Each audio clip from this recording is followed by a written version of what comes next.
of Case Management webinar series. My name is Robin Teitelbaum, and I'll be your facilitator for the webinar today.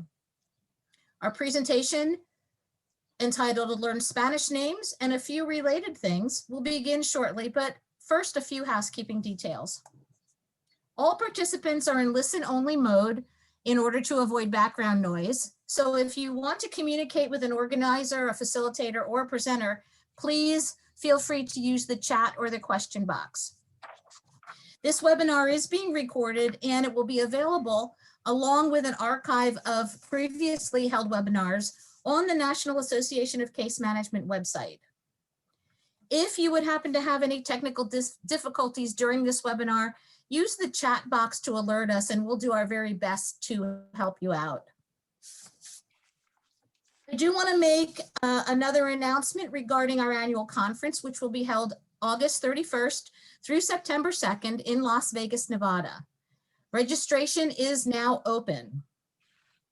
Also, nominations are being accepted for the National Association of Case Management Excel Awards in Case Management, which highlights the accomplishments of individual case managers, peers, supervisors, and programs, and also the Innovations in Case Management Award, which honors an innovative case manager, program, or organization. These awards are presented each year at our annual conference. Nominations for the Excel and Innovations in Case Management Awards are being accepted through June 30th of this year. We do also want to say a warm thank you to all of our National Association of Case Management members. It is with all of your support that we're able to do the work that we do. If you are not yet a member, you can find information on our website about how to join, and the information that you receive following this webinar will also include information about membership. Following the webinar, you will be asked to complete an evaluation survey. We encourage you to complete that survey as your feedback is very helpful to us as we plan for future webinar topics. You'll receive that following the webinar along with a copy of the slides for today, and you will also receive a practice worksheet with an answer key related to the topic that Irvin is going to speak about today. Today, Irvin will be taking questions, so please use the chat question boxes to ask those. We'll make sure that we leave time at the end to address those. Our speaker today is Irvin Monroe, and Irv has a Master of Science degree in school psychology and a Bachelor of Science degree in education from the University of Wisconsin-Whitewater. He's worked as a licensed school psychologist, educator, case manager, director of social services, and medical operations manager. Currently, he works as a private educator and consultant. Mr. Monroe provided services in multicultural settings for homeless persons, persons with mental illness, chronic health conditions, physical disabilities, post-incarcerated, veterans, substance users and abusers, older adults, persons affected by HIV and AIDS, homeless and runaway youth, hospice and home care patients, and immigrants and refugees. Irv also serves on the National Association of Case Management Board of Directors and is chair of our membership committee. I'm going to turn it over to Irv now for his presentation.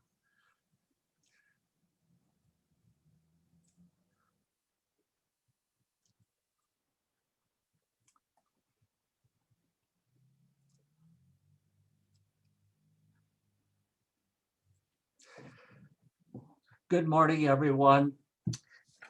Thank you all for joining the webinar put on by the National Association of Case Management. I'm Irvin Monroe, as Robin indicated, and I was born and raised in rural Wisconsin, where I was rarely exposed to names in Spanish. Later, I moved to Los Angeles, where names of people and things in Spanish were all around me. So I attended Los Angeles City College to learn Spanish and how to pronounce people's names correctly in Spanish. And that will be the focus of our presentation today.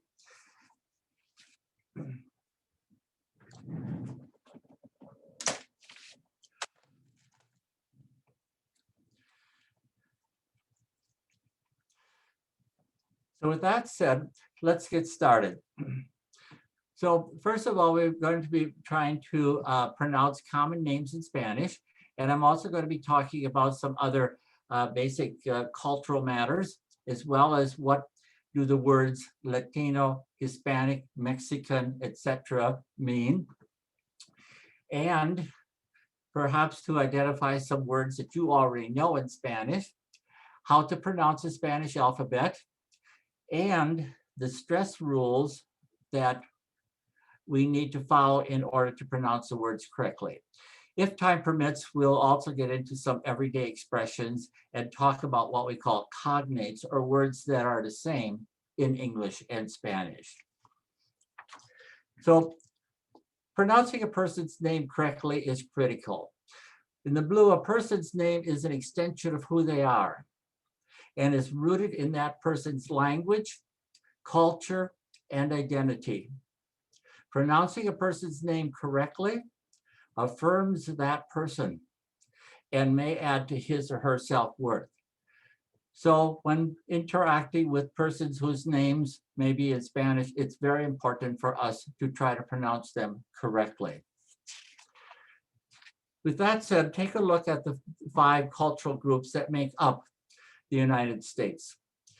So Native Americans, oftentimes referred to as indigenous individuals, and various tribes around the United States. And of course, European Americans from different countries in Europe, African Americans whose heritage may come from enslaved Africans in the United States, as well as other countries from around the world, including those in the Caribbean, such as Haiti, Dominican, and so on. And then Asian Americans, Pacific Islanders, and you know all of the countries where they come from, as well as Latino Americans, and that's where our focus will be today. So let's talk about Latino Americans. Latino Americano refers to Latin American. And Latin America includes Mexico in North America, all of Central America, all of South America, and the whole Caribbean area.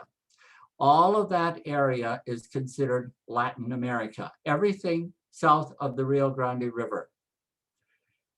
The 3 words are often asked, what is the difference between Latino, Hispanic, Mexican?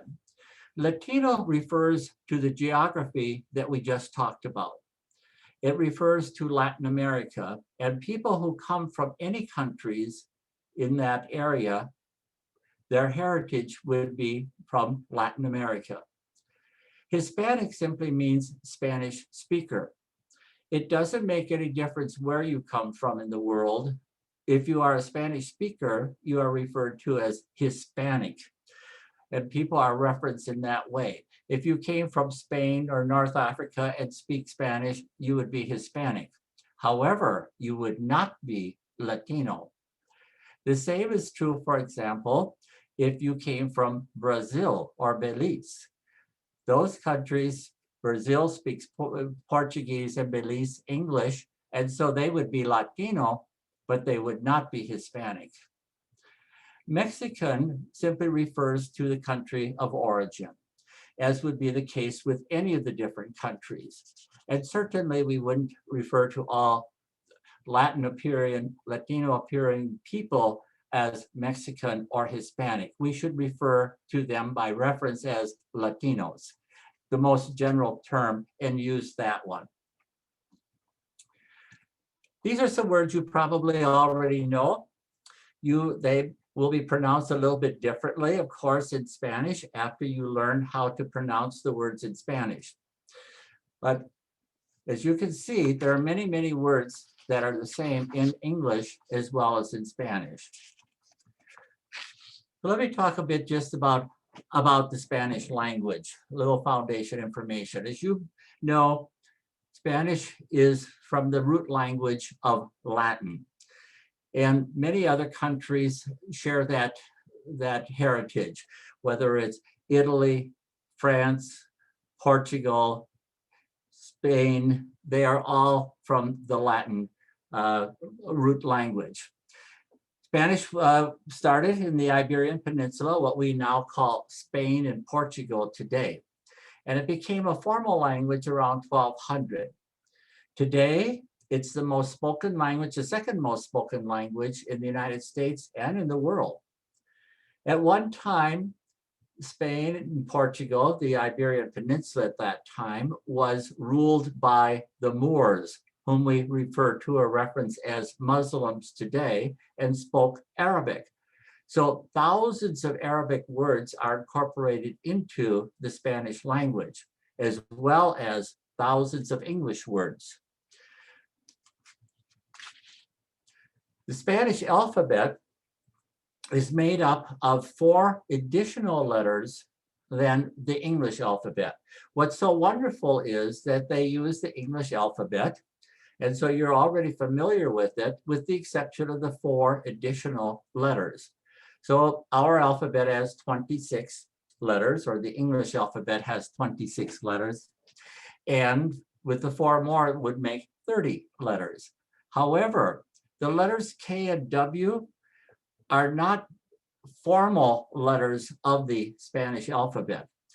They use those letters to accommodate foreign words only. The alphabet that we're going to go through today is the original Spanish alphabet. There have been some changes made to it by the Royal Academy of Spanish in Spain and in 2010. However, those are recommendations to the alphabet, and I'm going to stay with the original alphabet, which is what is most often used.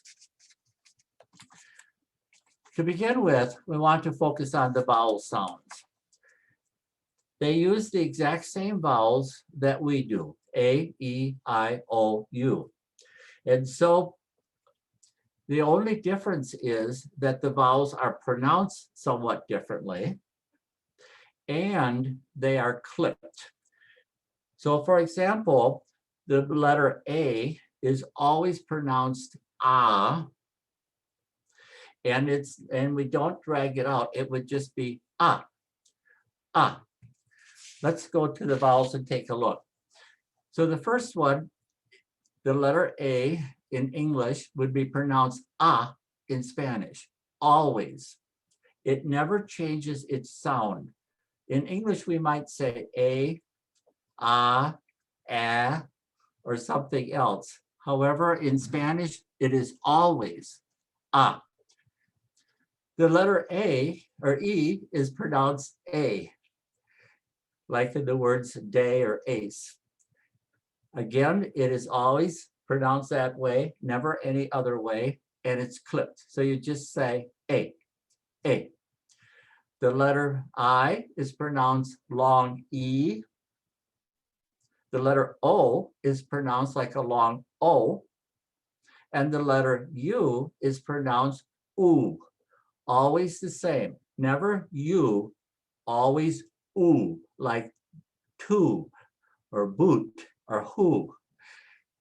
So down below where it says pronounced, there it has the pronunciations. A, yes, A, E, O, U sounds for the 5 vowels. Now, sometimes the vowels are there are stress put on the vowels depending on what we call weak or strong vowels. How do you remember that? The I, U and I are weak, and everyone else is considered strong. So I and U means that we would put less emphasis on those particular vowels when pronouncing them, and more emphasis on the A, E, and O. The most important thing you can remember when pronouncing Spanish words are the vowels and then stress rules, and we'll get to those in a bit. So vowels, vowels, vowels. Let's go to the Spanish alphabet now, the full alphabet. In English, when we pronounce the letters, we use an E sound. We say B, C, D, E, etc. You can hear the E sound. The change in Spanish is that they use a long A sound. So instead of saying B, C, D, E, you say a long A. Be, say, de, A. And that will follow throughout the rest of the alphabet.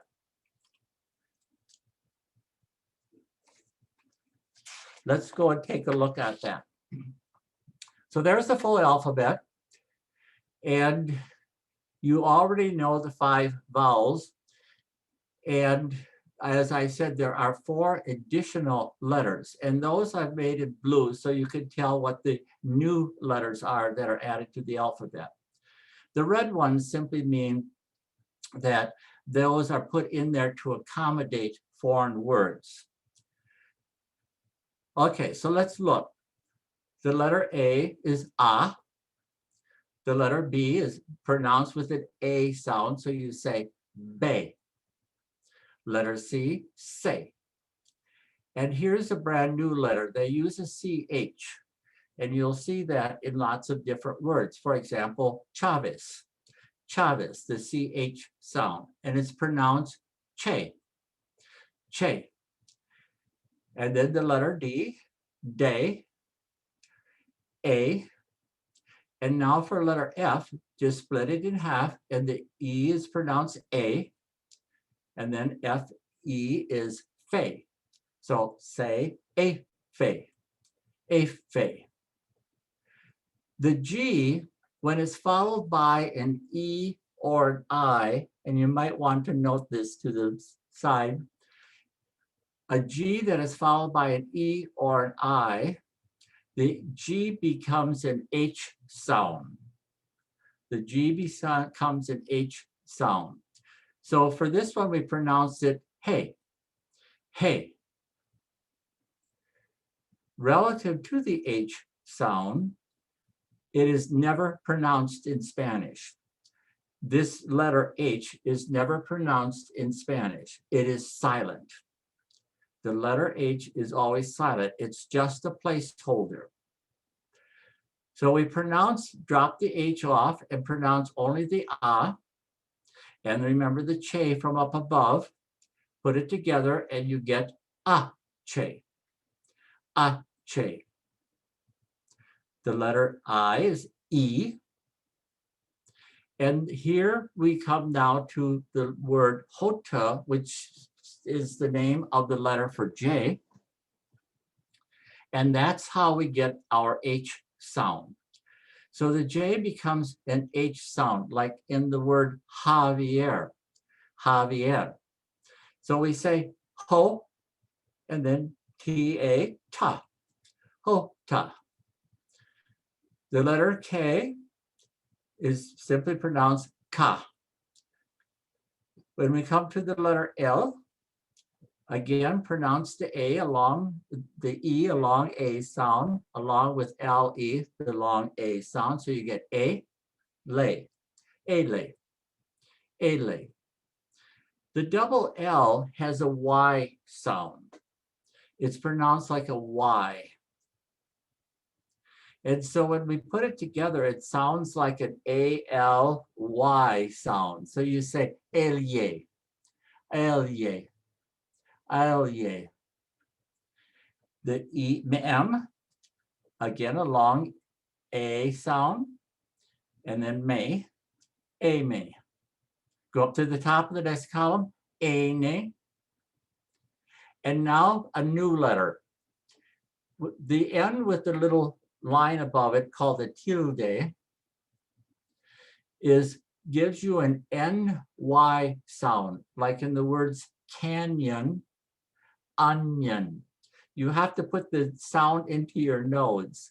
Say canyon, onion. And now pronounce the A, and then the Nye. So you say Enye, Enye. O is simply O, pay. The Q is pronounced like a K sound. So you just say ku, ku, because the u is an u sound, so it's ku, ku. The next one, a and re, you put it together, you get a re, a re. Here's a new letter. This is the last of the 4 new letters in the alphabet.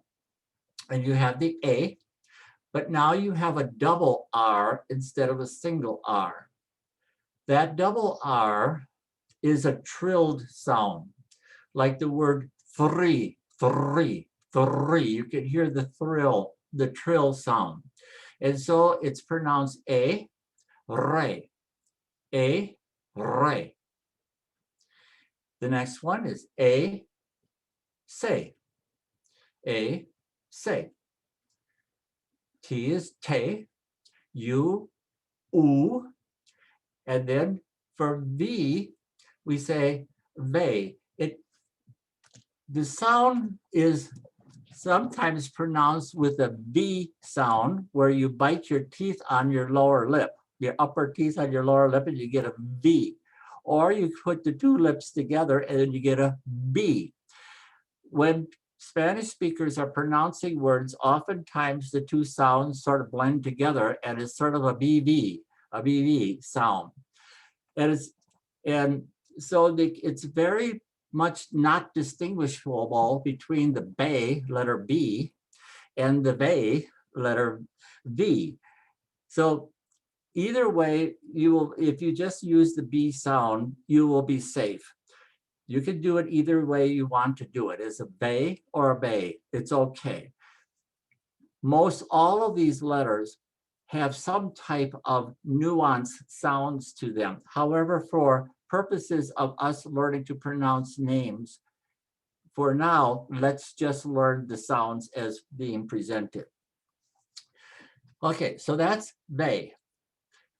If you put a V and a V together, you get a W, a double V, what we call a W. And so the word double in Spanish is doble, doble. So we got a double V or a doble ve, doble ve. The next one is an A sound again for X. And then the U is silent.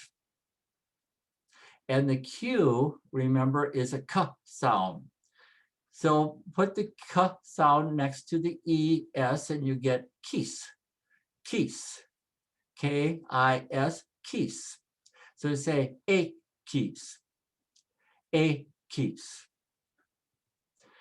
And the Y is a little bit more complicated.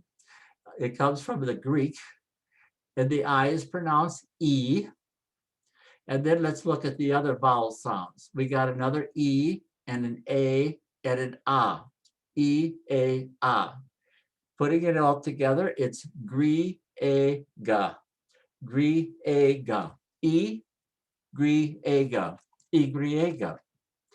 And last is the Z is always pronounced S. There is no Z sound in Spanish.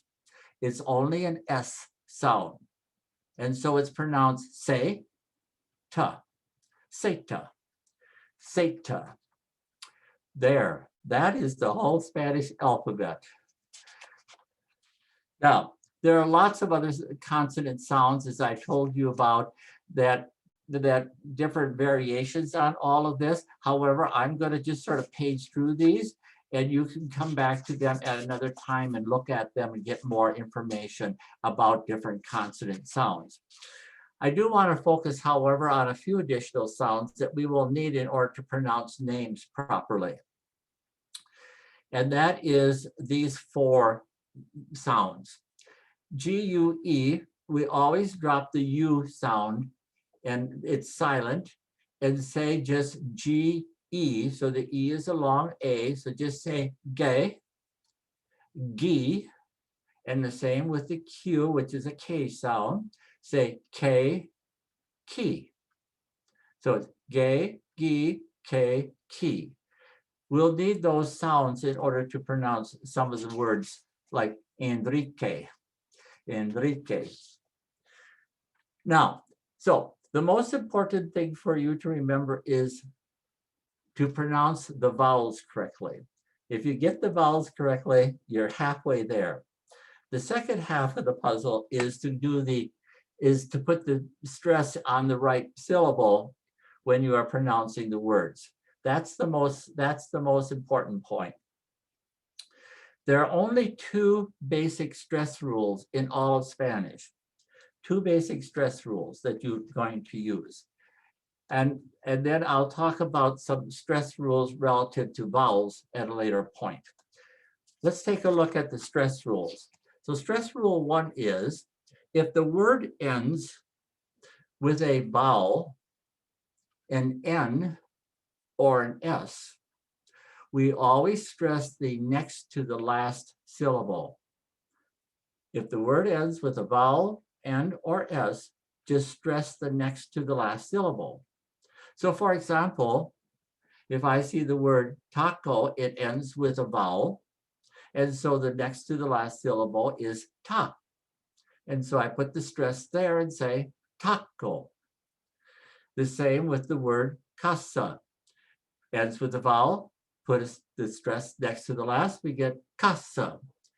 The next word, familia, you can probably figure it out that it means family. And again, it ends with a vowel, stress next to the last and say familia, familia. And as you can see throughout, clase next to the last. Here we have a word that ends with an N. And so again, if it's a consonant N next to the last, so we say Carmen, Carmen. Mario, vowel. Bueno, vowel. Gracias ends with an S. So we put the stress next to the last and say gracias. The word elefante, you can probably figure is elephant. Again, it ends with a vowel, so next to the last is fan. So we say elefante, elefante. So that's it. If the words end with a vowel, N or S, just next to the last. The second rule is pronounce everything else by putting the stress on the last syllable. Everything else in Spanish, put the stress on the last syllable. So for example, you see the word señor, it ends with an R, a consonant. So we say señor and do that NY sound, ñor, say señor, señor. The next word is usted. And you don't need to know the definitions right now. I want you to focus on the pronunciation. Ending with a consonant, so just put the stress on the last syllable. Everything is on the last syllable now. Usted, español, español, and ñe, so you say ñol, español.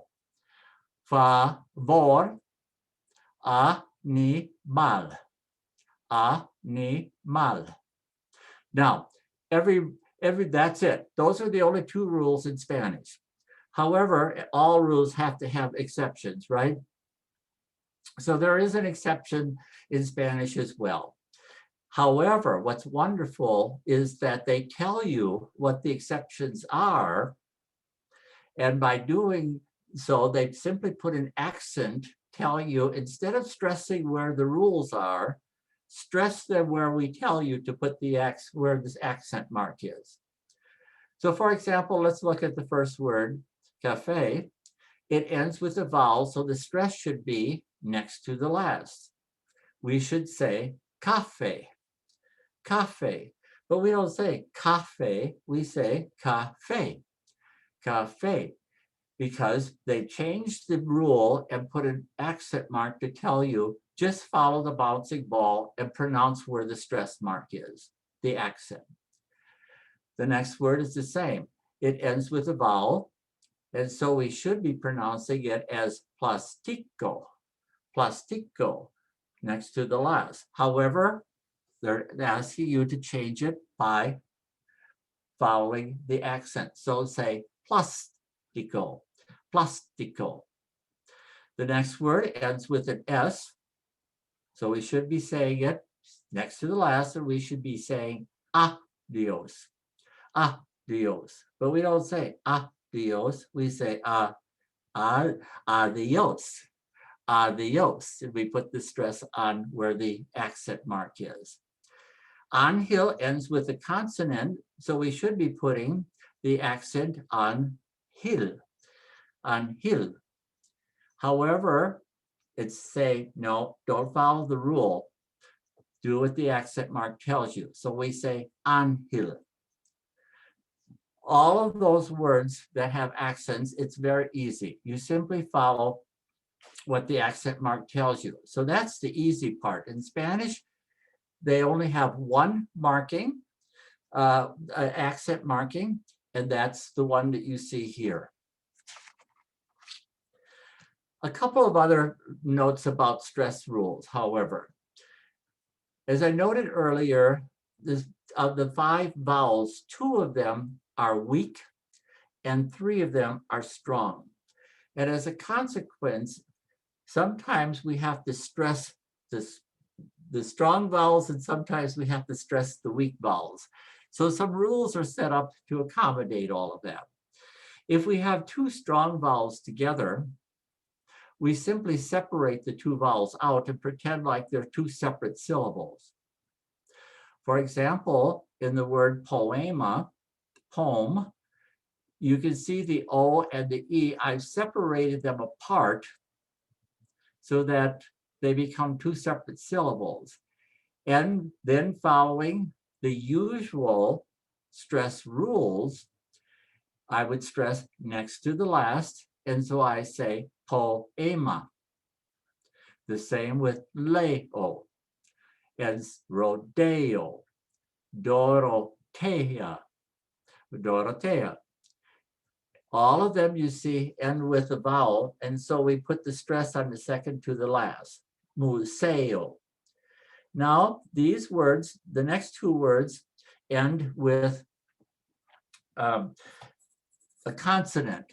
And so here we would be pronouncing the last syllable. So you just say real, leer, following the usual stress rules. If 2 weak vowels are together, then we put the stress on the second vowel. So for example, we got 2 weak vowels in the word Luis, and you got it, I and you are both weak. So just put the stress on the second vowel and call it Luis, Luis.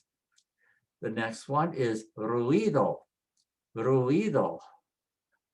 And the next, ciudad,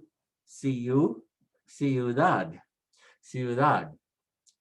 If we have a strong and a weak vowel together, then we stress the strong vowel. The usual thing, just stress the strong vowel.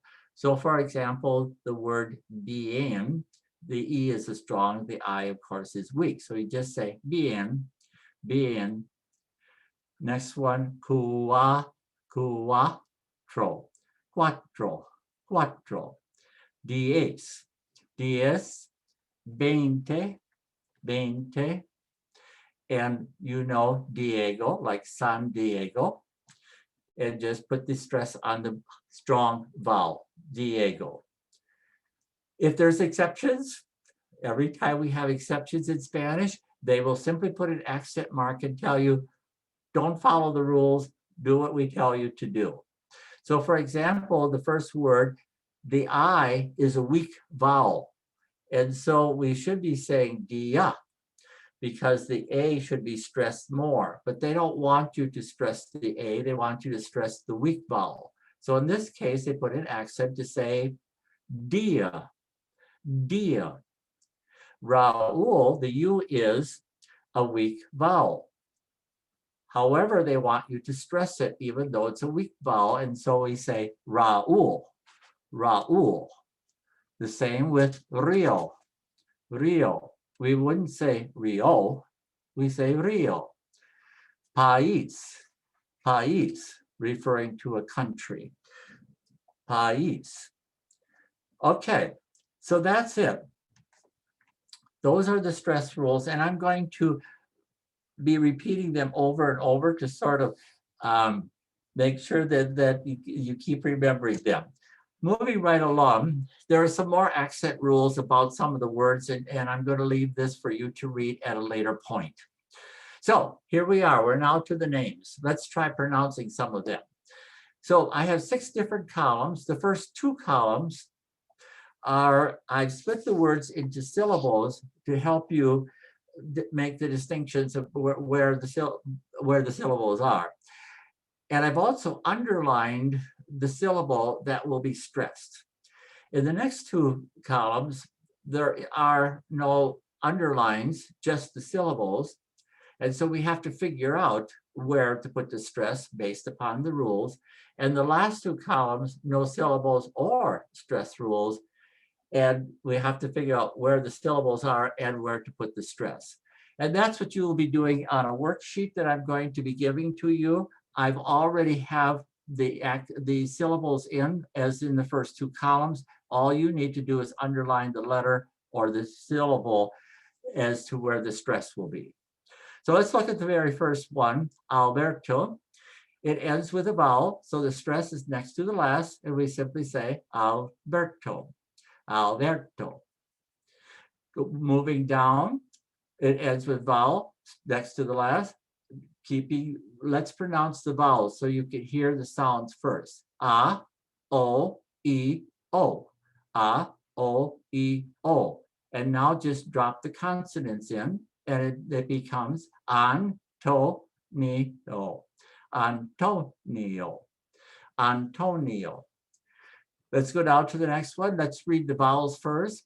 A, U, A, O. A, U, A, O. When we put it together, it is Eduardo. Eduardo.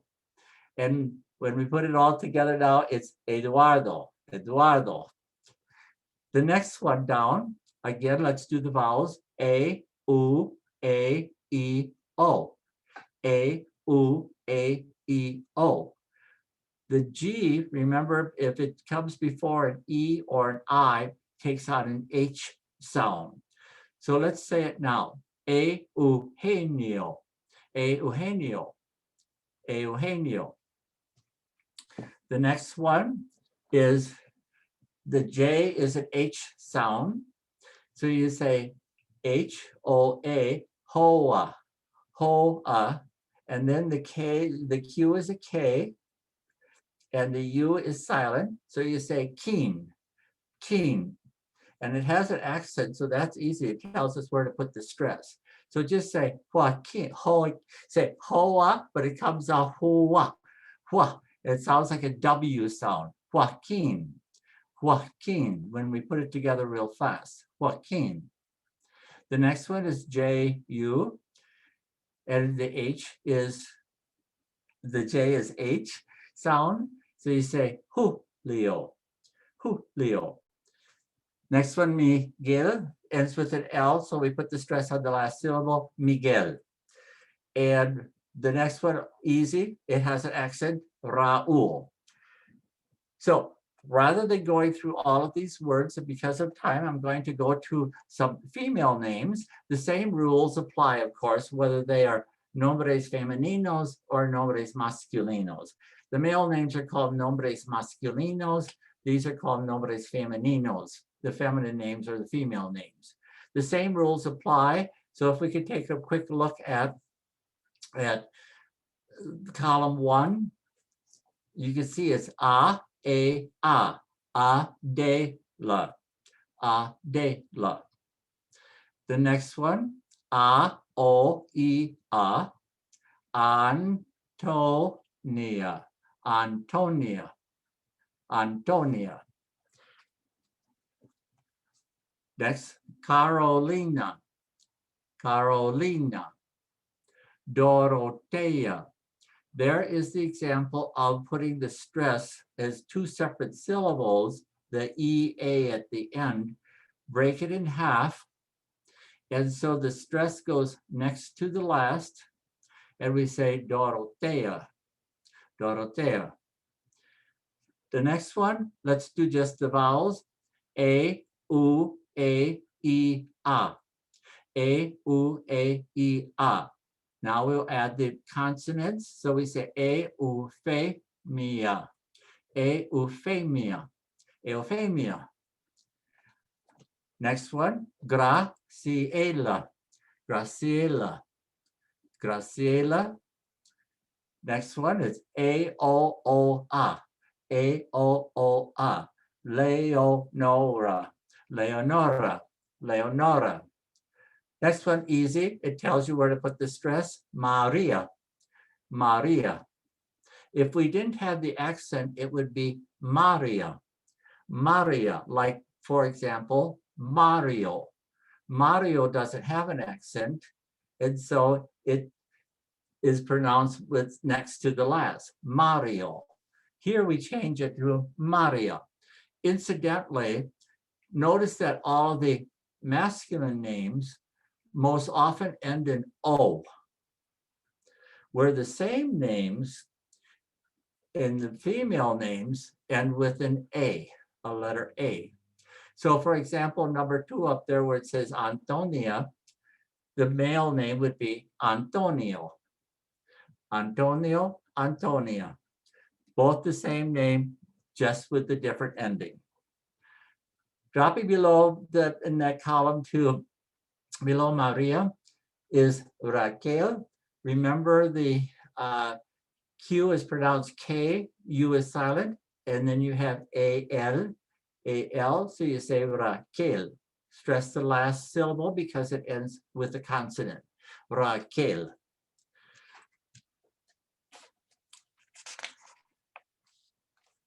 Let's take a look now at some last names. Of course, the same rules apply. And so we could easily get through these. The last names are referred to as apellidos. The double L is a Y sound. So you say ape, ape, and then say y, dos. Apellidos, apellidos. Now, you already know the words señor.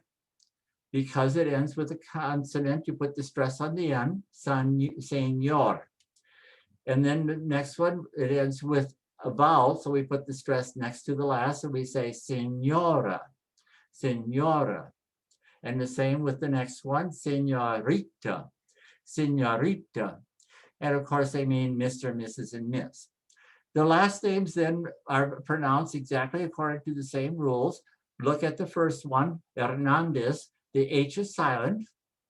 So start with an R, like the word Hernandez. And it tells you where to put the stress. Remember, the Z is always pronounced S, never a Z sound in Spanish. So you say Hernandez, Hernandez, Martinez, Martinez, Sanchez, and there's your Che sound, the C-H-E, Sanchez. Let's drop down below, and you can see the words San, and to the right, Santa. San and Santa refer to the word saint. San is the male version of saint. Santa is the female version. We don't say santo, we just say san. So the words below there are familiar to you. San Francisco, San Diego, San Bernardino, and over on the right, Santa Barbara, easy because they tell you with the accent, Santa Monica, and finally Santa Catalina, Santa Catalina. Okay. So that's it. Those are the rules of how to pronounce the names in Spanish. Now, let me show you just a couple of quickies as we near the end here. As I said earlier, there are a lot of words in Spanish that are the same as in English words. And those are called cognates or cognados in Espanol, cognados. All the words, most all the words that end in OR in Spanish and in English are the exact same word. It's just that we follow the stress rules for Spanish rather than for English. So for example, we put the accent or the stress on the first syllable of words that end in OR. We say motor, tractor, doctor. However, in Spanish, because it ends with a consonant, we have to put the stress on the last syllable. So you say motor, tractor, doctor, color, actor, favor. So there, you now learn several hundred new words simply because if they end in OR, they're the same in English and Spanish. The same is true with words that end in AL. Again, we put the stress at the beginning and we say things like animal, central, cereal, where in Spanish, remember, if it ends with a consonant, we put the stress on the last syllable. So we would say animal, animal, central, cereal, cereal, federal, tropical, mental. Now you've learned several hundred new more words. Let's look at words ending in ANT or ENT. In Spanish, all you have to do is add an E to the English word and it becomes a Spanish word. So for example, the word president ending in ENT, all we have to do is add an E and it becomes a Spanish word. Now, because it now ends in a vowel, we have to put the stress on the second to the last, next to the last syllable. So we say presidente, presidente, permanente, cliente, put the stress next to the last, competente, presente, excelente, and so on. Once again, you learned several hundred new words just with that. Words that end in IC in Spanish, or in English rather, all we need to do is put an O on the end, and then it becomes a Spanish word. So because the pronunciation, however, is changed, rather than putting the stress on the second to the last with the O, they want you to put the stress at a different location. So all of these words have to have an accent mark. So instead of saying publico, we would say publico. Instead of saying elastico, we would say elastico, elastico, atlantico, pacifico, electrico, dramatico, and so on. So that's it. That's how you pronounce the words, simply following the stress rules that we talked about. The only two things you have to remember is the vowels and the stress rules. You can learn the 5 vowels and the 2 stress rules fairly easily. So just go back and review them and you'll be able to pronounce all the names. I'm going to show you just a couple of quick expressions, and because of time, I'm going to sort of zip through these. You're probably already familiar with them. For example, buenos dias. Buenos dias in literal translation simply means good day. However, we don't use literal translations when we go from one language to the other. We use equivalent language. So the equivalent English would be something like good morning. Good morning. We could say good day. It's okay. The same with the next one down. The only thing that changes is instead of saying buenos, we say buenas. Buenas. And then comes tardes. Tarde means it's a tardy part of the day, the afternoon part of the day. So we say buenas tardes, good afternoon, or buenas noches. The literal translation would be good night. However, the equivalent would be good evening. Although we might say buenas noches, good night, other times we may say good evening if we're greeting somebody. To say how are you, simply say ¿Cómo está usted? And the response might be I'm fine, bien, gracias. And then the letter Y is pronounced E. And as a singular letter, it is the word and in Spanish. It connects everything together. When we say E, we're saying and. And so they might ask the question, and usted, and you may respond, fine, bien, gracias. And when you conclude the conversation, you may say, see you later, hasta luego, until later, so long, hasta luego, or adios. And if you want to say for tomorrow, simply hasta mañana, until tomorrow. Other expressions, how you might ask people if they speak English or Spanish, you would simply say, habla usted español? And the habla, if it ends with an A, that verb, it's referring to other people. When it refers to you, you always use an O. So if I say, sí, hablo español, the I becomes me. The sí, hablo español. Or we might say, no, I don't speak Spanish. No, no hablo español. In English, we say, no, I do not speak Spanish. However, there is no do word in Spanish. So they would say, no, I not speak Spanish. And that's why it comes out, no, no hablo español. And the same with English. ¿Hablo usted inglés? Sí, hablo inglés. Or no, no hablo inglés. Other expressions, if you wanted to ask people names, you might say something like, ¿Cómo se llama usted? And that means, what is your name? And the literal translation is, how do you call yourself? How do you call you? However, we're not, the equivalent language would be, what's your name? And the response would be, my name is Roberto, or I call myself Roberto.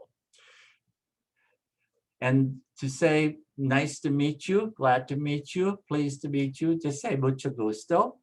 And then some other expressions. Do you want some coffee? ¿Quiere usted café? Yes, please. Sí, por favor. And then a lot of things, muchas, a lot of, many. You just say, muchas gracias. And finally, thank you. De nada, or you're welcome. De nada. De nada. And then I'm going to have a couple of resources in case you want to try to go a little bit further with all of this. These are some things that how to pronounce names and pronounce the words. And you can take a peek at those.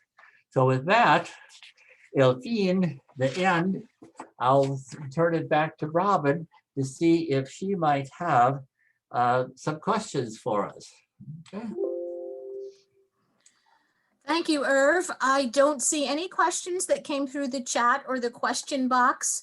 If anybody has any, you could put them in right now while we're finishing up. This has been very interesting, Irv. Thank you so much. And I do believe you'll be presenting an expanded version of this at the conference in Las Vegas. So that is correct. Yes, where we will actually have opportunities to do worksheets together in groups and work through these. Great. So folks who are going to be there, you might want to stop in and find Irv and say hola to him. Muchas gracias. De nada. So I just want to thank everybody for your attendance. Remember to complete your evaluations. When you get them, you'll also receive a certificate of attendance and also copies of the PowerPoint slides and the worksheets that Irv referred to. I do want to let you know our next webinar will be on July 14th. We have our webinars on the second Wednesday of every month from 12 to 1. And so July 14th, our topic will be unpacking the myth of dual diagnosis, which will focus on supporting individuals with intellectual disabilities and mental health diagnoses. So that will be very interesting and you will not want to miss that one. So I still don't see any questions. So given that, I'm going to say thank you again to Irvin And thank you to all of you for your attendance. Have a great day.